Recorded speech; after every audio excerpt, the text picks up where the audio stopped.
Buenos días, mi nombre es Javier Mata Ibarra, ortopedista traumatólogo, especialista en cirugía de columna vertebral. Agradezco inmensamente a la Sociedad Colombiana de Cirugía Ortopédica y Traumatología su gentil invitación para participar como conferencista en esta actividad. El tema que vamos a tratar a continuación se relaciona con un enfoque práctico del manejo de lumbalgia en consulta externa. Este tema está basado en la experiencia acumulada en el programa de especialización en cirugía de columna de la Universidad Militar Nueva Granada y de las clínicas de columna vertebral, pelvis y acetábulo del Hospital Militar Central. Como antecedentes de investigación en este campo, tenemos varios trabajos científicos realizados y publicaciones en diferentes aspectos relacionados con la lumbalgia. Los objetivos de la presentación serán proporcionar pautas de manejo práctico para la consulta externa basadas en la experiencia y evidencia, también revisar en la literatura aspectos específicos relacionados con el dolor lumbar, identificar factores predisponentes y factores asociados relacionados con el problema y confrontar al paciente como actor de su patología y hacerle partícipe de su tratamiento. En cuanto al perfil del paciente, debemos tener en cuenta su edad y su sexo, también su ocupación y su evolución, siendo esta aguda si es menor de 6 semanas, subaguda de 6 a 12 semanas o crónica mayor de 12 semanas. En la anamnesis debemos investigar por los síntomas cardinales de la lumbalgia, como son, por ejemplo, el dolor mecánico, el dolor neuropático y la claudicación neurogénica. Igualmente, algunas fuentes patológicas relacionadas con estos síntomas cardinales, como son, por ejemplo, afecciones degenerativas, metabólicas, inflamatorias, genéticas, deformidades, tumores e infecciones.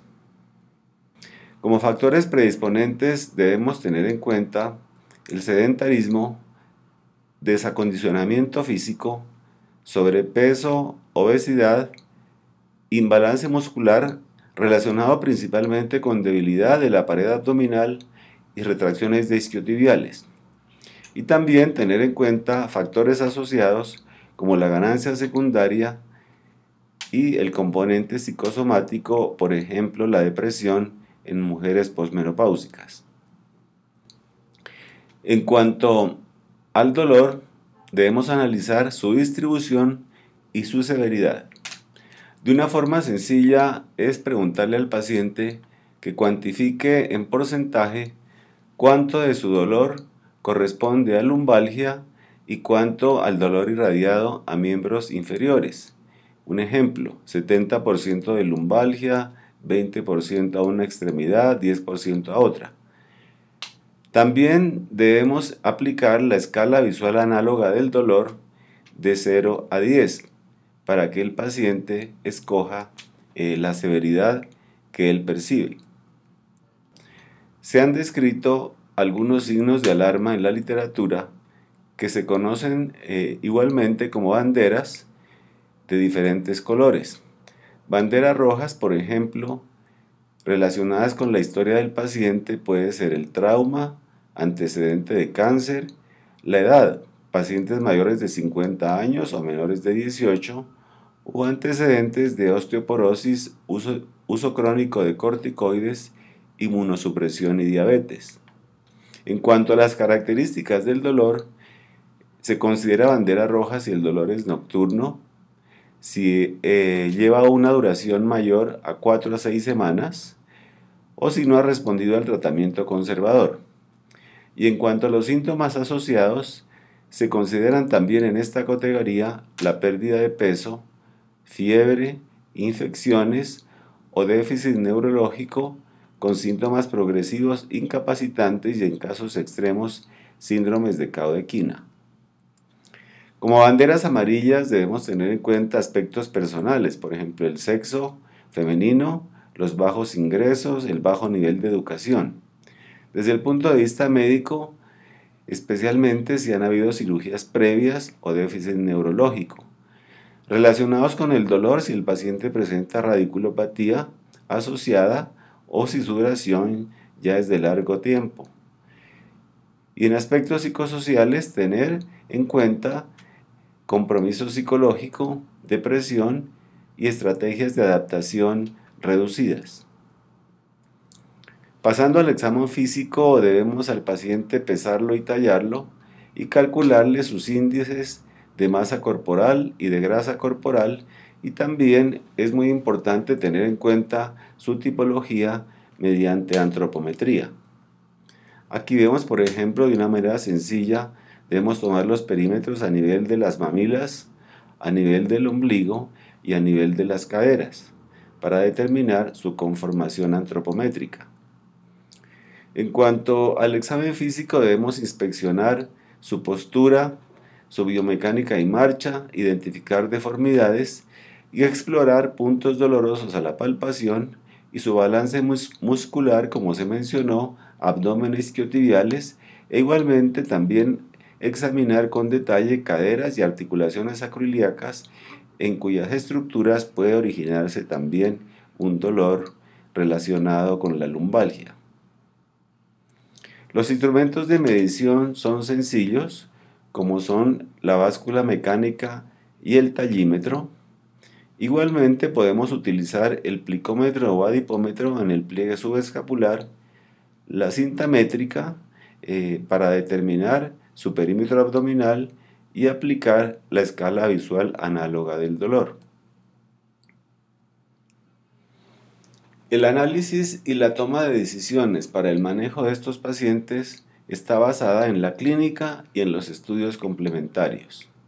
En cuanto a la clínica, tendremos en cuenta los hallazgos al examen físico, patologías intercurrentes, factores asociados y predisponentes y las expectativas que tiene el paciente. En cuanto a los estudios complementarios, muchas veces el paciente viene sesgado para solicitar que le miren una resonancia magnética o le ordenen este examen, e igualmente un informe emitido por el radiólogo. Realmente el examen básico y más importante en la primera consulta es la radiología simple, en sus proyecciones antero-posterior, lateral y oblicuas.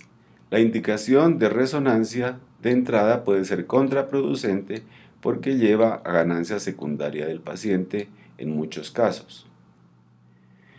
¿Cuáles son las indicaciones de la resonancia magnética? Pacientes que tengan banderas o signos de alarma ya descritos, que tengan déficit neurológico, pacientes en quienes el diagnóstico no es claro con la clínica y la radiología simple, o en aquellos pacientes que son quirúrgicos y vamos a planear su procedimiento.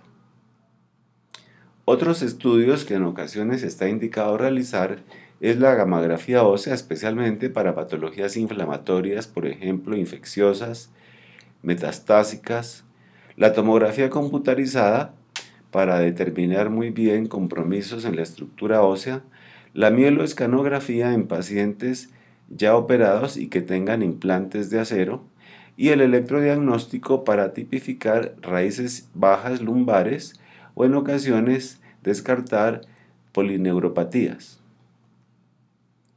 En cuanto al manejo médico, inicialmente administramos los medicamentos convencionales analgésicos o antiinflamatorios en ciclo corto. La terapia física es muy importante para rehabilitar el paciente desde el punto de vista físico y también sedativa del dolor. La clínica del dolor o algesiología, usualmente practicada por especialistas en anestesia, es bastante importante para los pacientes crónicos y los pacientes de difícil manejo. La medicina ocupacional, física y de rehabilitación son también muy importantes para el manejo integral de los mismos. En cuanto a la educación del paciente, se les debe enfatizar el reducir su peso corporal, algo que es bastante difícil de aceptar, que se están excediendo en el consumo de calorías y usualmente mencionan que casi no desayunan, ni almuerzan, ni cenan. Igualmente, hacerles caer en cuenta de la importancia del fortalecimiento de la pared abdominal. Por el contrario, los pacientes muchas veces prefieren que se les formulen ungüentos o accesorios especiales para bajar este aspecto del exceso de abdomen. Igualmente, estimularles a realizar actividad física de forma rutinaria como práctica de vida saludable.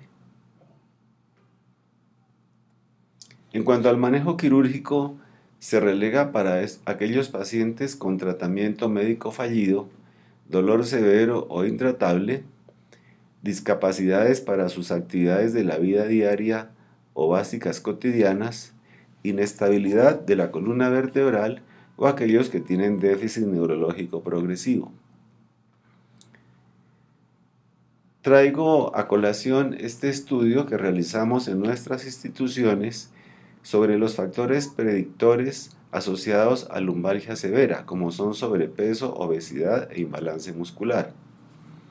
Este trabajo fue realizado en compañía del Dr. Víctor Arrieta María, docente del servicio, y fellows universitarios y de la Fundación AO Spain, así como también del Hospital Militar de diferentes países. Se encontró que en el Hospital Militar hacia el año 2014 se realizaron 28.000 consultas externas de ortopedia. De estas, 3.961 eran de columna, o sea, un 14% de ellas. Y detectamos que en esta gran mayoría de pacientes presentaban sobrepeso, obesidad, imbalance muscular y lumbalgia.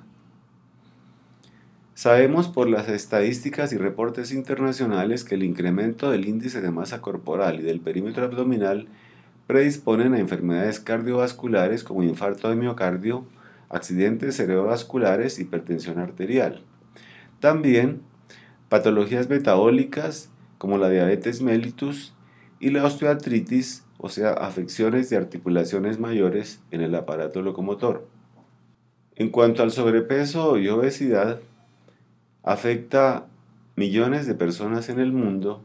En los Estados Unidos, por ejemplo, la lumbalgia se considera una patología de alto costo, puesto que afecta también a una gran mayoría de su población. Es así entonces como debemos considerar esto como un problema de salud pública.